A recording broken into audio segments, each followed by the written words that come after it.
This is the first of probably 3 videos in how to install an in-ground invisible fence. Hey guys, I'm Max B, and welcome to phase 1 of how to install a visible fence, the planning stage. Now I know nobody really likes the planning stage. It's kind of the let's read the instruction stage, and we generally just want to skip over this, but when you're installing an invisible fence, it's kind of important to kind of plan the thing out ahead of time, just kind of know what you're doing. Otherwise you're just going to run into problems, down the road. But it's not going to take too long, and it's pretty easy to do. All right, so the first thing you're going to want to do is you're going to want to determine where you're going to put the transceiver. All right, your fence is going to come with a transceiver that's going to look something like this. This is a Sports Dog brand one that I got. The other brands are going to look, something along the lines, something just like this. What you're going to want to do is mount this somewhere. It needs to be mounted somewhere near power, but it's also kind of has to keep it out of the elements. So you really don't want to mount it outside. You're going to want to put it most likely either in a basement or in your garage. I mounted mine in my basement, kind of very near one of those small basement windows. I could just run the wires out pretty easily. And that was my option. If you don't have a basement, obviously you can't do it there. You're going to have to, find another means. Maybe, like I said, in your garage, or worst case, or not even the worst case, but you might even have to do it maybe in the house itself, depending on your setup. But you're just going to kind of have to figure that one out on your own.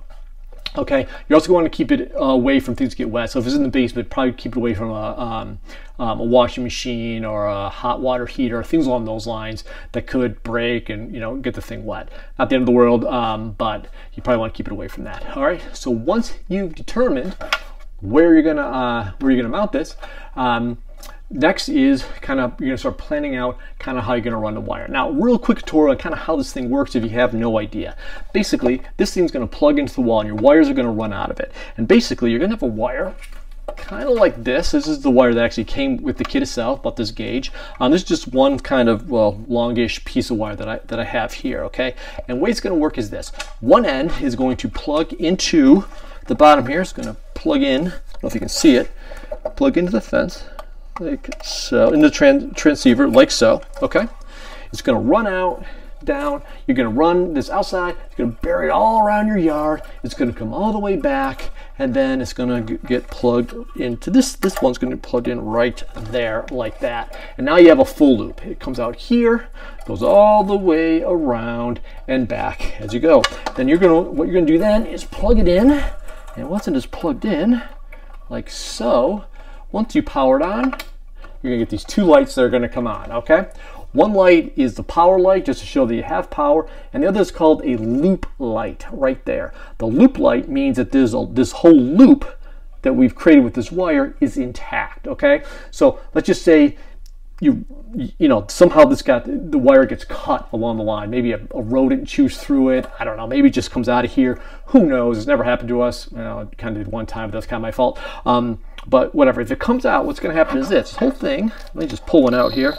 There you go. It's going to start making that annoying beeping, whatever it is, noise, and this loop light goes off. It's going to tell you that, hey, there's a fault here, and that right now it is not working. So your dog can now easily leave the premises. Once you fix that problem, this annoying noise will stop. I'm just going to shut it off here to kind of save our ears, and that's kind of the end of that. Let me take this out here, and we're all set there. That's what you're going to need to know with the transceiver. You're going to find a good place to mount it, and some place you can run the wires out. Again, I did it by a window. That could just run them right out the window. You might have to cut a hole through your foundation. Who knows what you're going to do? You have to figure that one out. Okay. Next is the actual running wire. But before run the actual wires, we have 2 concepts we want to kind of get out of the way first. The first is the concept of crossing the wires together. There's going to be various times in your planning where you're going to plan out and go, wait a minute, how can my dog actually walk across? I got to run a wire out here, but I want the dog to actually maybe cross certain parts of the wire. How can I do that? And you can do that by twisting the wires together. So basically, any place where the wires actually, the 2 ends come into contact with each other, it'll cancel that signal out. The best way to do that is not just keep them close, but to actually twist the wires together. So in this example, we're just going to twist these 2 wires together like so, okay? You got to twist it. It doesn't have to be all that tight. I'm just doing it tighter than it really needs to be. It just got to be held together, whatever. So here we go, okay? So what do we got here? We've got a section right here, obviously just a small section, where they're twisted together and then they separate. So at this part where the wires are actually twisted together, the dog can cross over without the collar being activated. The twisting cancels out the signal, so the dog can easily do that. Once you get down here again, now it signals out, the signal will be emitted down here, so the dog cannot cross over here, or anywhere else in this loop, but where these are crossed together, the signal will be canceled out, so you don't have to worry about that. Okay, that's the first concept. The second concept you have to know is the strength of the signal that's radiating out of the wire. Okay, you can adjust how far the signal radiates out on the transmitter itself. If you set it really low, it's just going to be kind of thin, and if you set it higher, it's going to be thicker. So it'll be something like this. Let's pretend this is your wire here. We got one straight wire coming down like that. Okay, and let's just say you want just a small barrier. So you have it dialed pretty low, so it doesn't come too far. So the signal only goes out to maybe about here from the wire, and also on this end too. It's going to do both ends equally. Okay, so this is between these two parts here is where the collar is going to be activated, and the dog will get a shock, or however you have it set up, while he's in that area. Once he clears that area, it'll stop working again. All right, so you might maybe have a really powerful dog, okay? In which case you might want to dial it up so it is way out here and way out here. And this will leave a much more area where the dog is going to get shocked. If it's too narrow and the dog too powerful, you might just get a running start, get a quick little shock, but maybe you can muscle through it. If it's farther apart, you might, just kind of get more shock, and that might prevent them. So you need, depending on your dog, it's how much you're gonna want to crank up that signal. The problem is if you crank it up too much, it also is cutting into your yard basically. So the dog's gonna have less room within your yard to run, because the higher this goes, it's just making more and more room away from that wire that the dog can actually get to. So you got to keep that into consideration. So you kind of weigh the two options: how big of a barrier you actually want, and how much is actually going to take up your yard. All right, so those two things you want to think about just before you're doing it. So let's just get rid of this real quick. We're going high tech here with the whiteboard, and there we go. Okay, so let's get on to a couple examples here. So let's say we have a house. All right, so you got your nice house right here. Okay, and let's just say, for whatever, that you have, let's say maybe you already have some physical fences. Maybe your backyard's got a physical fence and your side yard has a physical fence. Maybe you have something like this, right? But your front is opened and you don't have a fence now, and you want to be able to fence in your dog. So you just want the physical fence to run in a straight line. Can you do that? The answer is yes, you absolutely can do that. And the way you're going to do that is like so. What you're going to do is, let's pretend you're going to put the transceiver here. See, it's mounted inside the house, but maybe at this location here, you've got a window right there, it can run right out of. All right, you're going to run the fence out. You'd run it something like this. Again, you're going to have to make it up a little bit, but roughly, you're going to want to run the fence out, kind of down to here. And now what you want to do is bury the fence all the way along the end of your property till you get to this side of the fence. Now, the problem is, if you try to just run it back like this, what you've created is an area now the dog can't get through here, he can't get through over here, because the wire is still emitting a signal, and that's obviously a problem. So instead of doing that, which you don't want to do, let's get rid of that. What you're going to do here is, on this wire, you're just going to loop it back, kind of like this. You're going to run it right back parallel with the other wire, but a couple feet apart. This does require about technically speaking, twice as much digging to go the same area, because you have to dig two trenches, one down here, then loop back a few feet apart, and then one back the other direction. But once you get back here, you would twist these wires together like so. Up we go, twist, twist, twist, twist, twist, twist, back into the receiver, and now you're all set. So now the dog is able to go across the fence rows here and over here, even though the physical fence is still there. None of this will trip the dog, and he'll be able to keep going until he gets down to here, and this is where the signal will radiate out from. But now remember, depending on how much you have, how strong you have the signal, it'll radiate out to a certain degree. But because you got these two lines here, one line may be like here, and one line is going to be here, so the dog's going to be able to come down to this point right here, and that's where the collar begin to beep.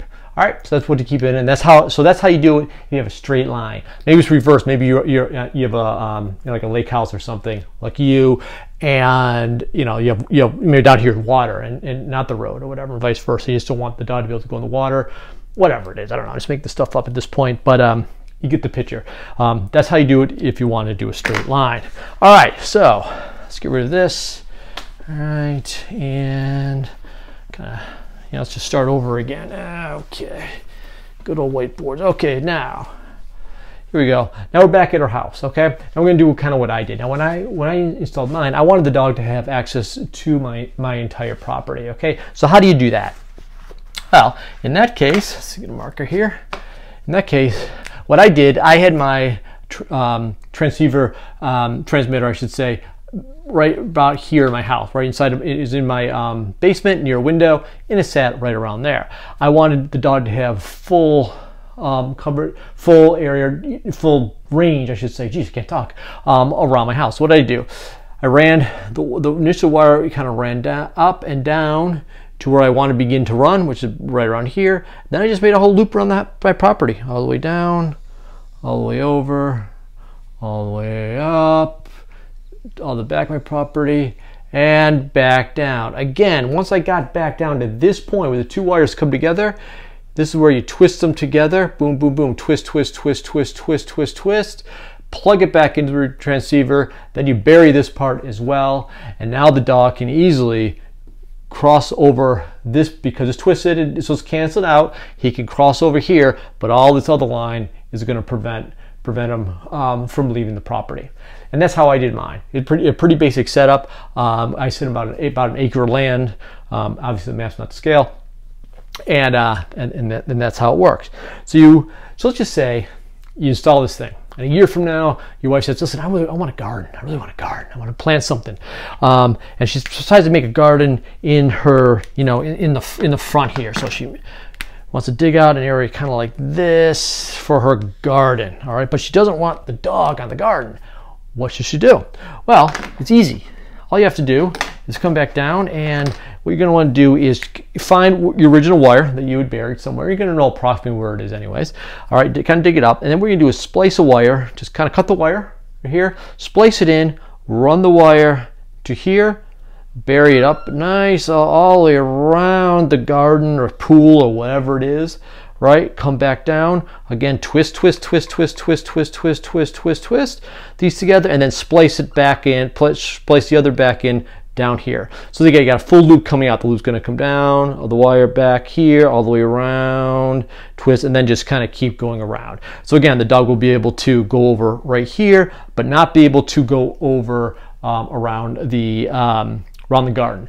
Now, if you do that, make sure you have to retrain the dog retrain the dog that now this is an area you can't go.